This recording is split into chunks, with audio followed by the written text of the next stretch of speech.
right, it's 2 o'clock, so we're going to go ahead and get started.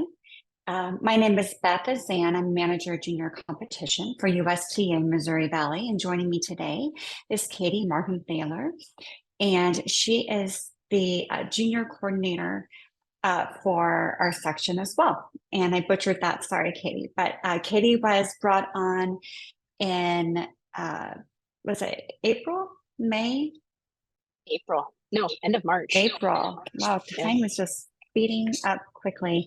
And Caitee is helping with the level 5 space and offering support to level 6 and level 7 tournament space within the district, and providing a huge source of support for me at the section level for our level 4, level 3 events.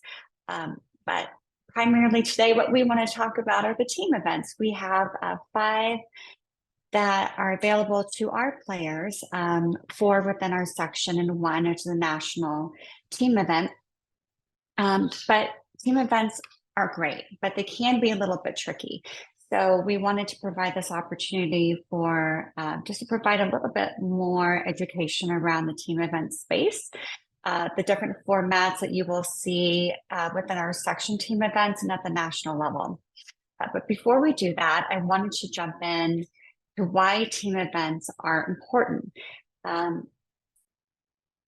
Primarily, players just have a lot of fun at a team event, and that fun is contagious. And when a player is having a good time, then that really feeds into the officials, which feeds the tournament director, and that fun is contagious. So after every single team event, the feedback that I get is we need to have more team events. So part of that atmosphere is really it supports sportsmanship and promotes sportsmanship. Tennis can be a lonely sport when you're playing singles. So the ability either to pair up on a team with one person or multiple people on a team just affords that opportunity to cheer each other on, set examples of great sportsmanship, show team spirit. And again, that creates fun, and that atmosphere is very contagious. Teamwork is great too, because team events do allow the players to really, in multiple ways, it allows for coaching. So another player can coach their partner on the court. That's an opportunity for that player to learn, to take some leadership skills, and maybe they see something in the other player that's like, wow, I want to emulate that. Or they can pull them aside during a changeover and offer some suggestions on ways that they might be able to improve their performance on the court. And as in the doubles match, as you know, if you've played doubles, it's incredibly important to work together as a team. And the team events provide ample opportunities to really work through those skills, to develop the chemistry and communication techniques, and really strategy in that doubles play. Community involvement is great because oftentimes team events bring in a lot of people, and it requires a lot of volunteers. And as a result, we also can get an opportunity to have sponsorships from the local visitors bureau or the Chamber of Commerce. So from that standpoint, team events are great, and we have a lot of requests from facilities to bring them into their area. So we're doing our best to grow those opportunities. And really, there's are multiple benefits of playing a team event, but for any of your kiddos that have a desire to play collegiate tennis, team events are a great opportunity to attract the attention of college coaches. They could really start to see how those players are interacting together on the court, who is standing out, who's a good teammate, who's really focusing on their double strategy. Where many players may only play singles, it's a detriment to them by not having that doubles experience when they go on to play collegiately, because doubles is a big part of college play. So team event, oftentimes the way that they're structured, there's 2, 3, or 4, or 5 opportunities to play doubles matches and team events. So that's great practice for what lies ahead if your kiddo is interested in playing college tennis. So one other reason, a big reason why players love team tournaments is that there's a great opportunity to earn quite a few ranking points. So in a team format, let's just take a dom duo situation as an example. You earn points per win, and that's valuable. So let's say that you have a player, your kiddo's paired up with another player in a dominant duo, and in that scenario, they will play a doubles match, and each player will play a singles match in a round. So the players could lose their doubles, their partner could lose their singles, but if your player wins their singles match, then they will get ranking points for that win. So in that standpoint, there's a lot of opportunities to earn ranking points. But as we go through this, it's important to reference this point table, because as you're already familiar with, there are going to be different points associated with the different level of the tournament. So specifically for today, we're looking at level 5, a level 4, a level 2, and level 1. Also, what's important is looking at those positions. So there's a few tournaments that we've structured in a way that allows both players to receive position 1 points. But most team events, if they're set up, whether it's gendered or you have more than 2 players on that team, players are going to be assigned a position. So position 1 player is going to receive more ranking points per win than a position 2, a position 3, or position 4 player, and so on and so forth. So as we go through this today, I do want to make sure that you are referencing this point table or have this in the back of your mind as we go through these different formats. So here's a list of the tournaments we're going to talk about. They're going to be listed in somewhat chronological order. So we're going to start with the level 4 intersectional, which we have called the Mid-America matchup. So this is new this year.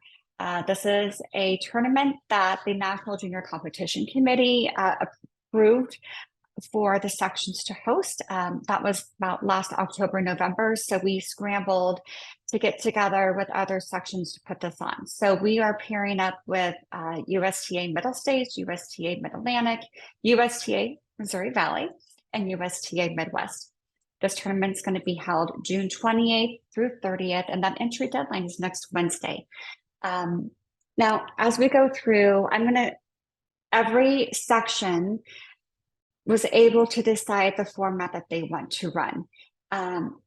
And what predicated most of the decisions on the format that they ended up landing on was, what facilities at this point, because we were so late in the game getting this together, some of our larger facilities didn't have courts available. They'd already scheduled that far out. So they had to find facilities with enough courts. And based on the number of courts that that facility had, they put together the format for the tournament. So other than Missouri Valley and Midwest, which is similar, the other 2, boys 12s and girls 12s and boys and girls 14s will be a little bit different. So for the boys and girls 12, the way that this is going to work, it's going to be a mixed gendered team. So it'll be 16. So there will be 3 boys and 3 girls per section that will be selected. And that will be based on their ranking order on the national standings list. After 3 boys and 3 girls have been selected from each section, then they will order both boys and girls by their national standings or NSL, and they'll select 2 more boys and select 2 more girls. So when it's all said and done, there's going to be 3 boys and 3 girls per team. The boys will be waterfall. So it'll be, boy 1, team 1, boy 2, team 3, so on and so forth. And when they get to the girls, they'll start girl 1 on team 6 and then work backwards. So they're going to do 5 rounds of play. So there'll be 3 boys singles, 3 girls singles, 1 boys doubles, 1 girls doubles, and 1 mixed doubles. So as you can tell, there's a lot of opportunity to play there. If you have questions as far as who's going to play the boys doubles, girls doubles, or the mixed doubles, I recommend reaching out to the tournament director for that information. That actually raises a good point. For the most part, I know this isn't always the case, but for the most part, everything that you want to know about that tournament is going to be on the tournament homepage. But if you can't find the information there, at the very bottom of the tournament homepage will be at minimum the email address for that tournament director, oftentimes the phone number. So please reach out to them if you need more specific information. All right, so in middle states, their format is going to be 6 boys and 6 girls from each section. And these will not be co-ed. This is going to be straight gendered teams. So when it's all said and done, they will have 4 boys teams and 4 girls teams. They're going to select off of NSL waterfall using ITF WTN. But since these are not co-ed, the girls will be waterfalled in a similar fashion to the boys. From that point, they're going to go into round robin with playoffs. So the way that that works is that, because there'll be 2 separate groups, that the girls, group 1, group 2 will play 3 rounds of play. So it'll be a 1 singles match and 1 doubles match per round. And then there will be a, sorry, looking for my words here. Then there will be a playoff based on group finishers. Yeah. All right, the boys and girls 16s and 18s are very similar. And what we've done here is we are going to take 8 boys and 8 girls from each section. There will be 4 players on each team. So there'll be 8 boys teams and there'll be 8 girls teams. I have a typo there, my apologies. So that should say 8 girls teams. We will select off of the national standings list, and similar to the boys and girls 14s, we will use ITF WTN to waterfall the players onto the team. From there, they will be split into 2 round robin groups consisting of the 4 teams. So similar to the 14s, there will be 3 rounds of round robin play, and then the group finishers will have a playoff.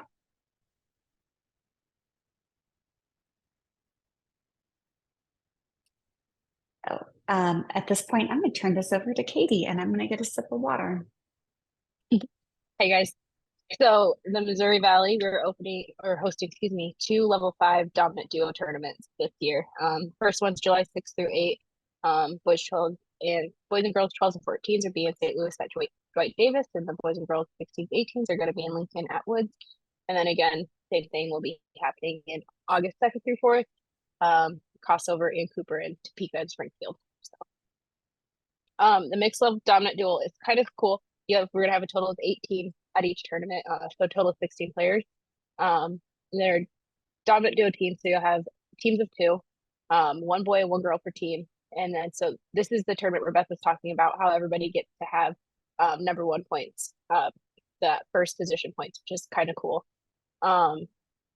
So all the players register individually, and then after selections, players are waterfalled together. So the 1 boy with the 1 girl, 2 boy with 2 girl, and so on and so forth. And it's selected as top down from the national standings list. From there, they'll get put into 2 different round robins. So have 2 groups consisting of 4 teams, and then each player will play a 1 singles match and 1 doubles match per round. And then there'll be a playoff by group finisher. So the first place from each round robin will play each other, the second place will play each other, 3rd and 4th will play each other. So everybody will have 4 total rounds. Thank you. All right, so in a similar fashion, the Battle of the Mississippi is also going to be a mixed duo. And just to reiterate what Caitee said, the value of doing a mixed duo is that both the boy and the girl play for position 1 point. So this is, these are major point generators. And while I don't want that to be the focus of the team event, it is something to keep in mind. So aside from a lot of match play, there's a lot of opportunity to earn ranking points. So for the Battle of the Mississippi, this is our 4th year doing this tournament. So it's consistent with what we've done in the past. Midwest will have the 12s and 14s out of Michigan. Northern's going to be in Minneapolis. They will have the boys and girls 16s, and then Missouri Valley will be at Dwight Davis in St. Louis. And we get to have the 18s again. So this is there's a little bit different in the alpha that we talked about. So yes, it's going to be the mixed duo. But every section will have 8 boys that are selected and 8 girls that are selected. There'll be 1 boy and one girl per team, and they, again, both play for position 1 points. The players will register individually. Once all the players are registered, we will order them by the national standings list, and then we will pair players based on their national standings. The top boy and the top girl will get paired together from each section. And at that point, then we will waterfall them onto one of 2 teams, or groups, I should say. So group 1, group 2, group 3, so on and so forth. So there's going to be 4 groups total, and this will consisting of 6 teams each. So we're not doing a playoff, but we are going to play 5 rounds of play. So again, every player is going to get 1 singles match and 1 doubles match per round for a total of 5 rounds. And then finally, this, certainly we have the L5 Dom Duo in August, but at the end of July, we have the Battle of the Sections, and this will be the last team event that we're going to talk about today. This is a national level 1 intersectional. The boys are going to be in Kalamazoo, Michigan, and the girls will be in Claremont, California. So what happens here is that players register individually. Once the entry deadline closes, those players from our section are captured, and then I am sent a list of all the boys who've registered and all the girls who've registered, and they're already in ranking order. So they're really, we don't, as a section, have any specific criteria other than that we simply look at the order and we say, okay, these are the top 4 boys, and 16s, these are the top 4 boys, and 18s that you should select. And then we do the same thing for the girls, and then we send them back to national, and then national takes it from there. But the format for the Battle of the Section is going to be a little bit different. It's going to be a compass draw. Again, they're going to be ranked selections based on NSL, but the team lineups will be based on ITF WTN. So all players are guaranteed a total of 3 singles matches and 4 doubles matches throughout the competition. However, we will be subbed in and out of play. One of the things that's also unique about the Battle of the Section is that Missouri Valley is able to pick our coaches that we want to send for the boys teams and for the girls teams. This year, the girls coach is going to be Mark Milner, and the boys coach is going to be Jared Ward. Okay, so I don't see that there's been any questions that have come through, but if you have questions and just want a little bit more time with me or with Caitee to go over the different formats of the team events, please don't hesitate to give us a call or reach out through email. That's usually the best way to get a hold of us. So that is it, and we hope to see you and your kiddos out on the course this summer. Thank you. Thanks, everyone.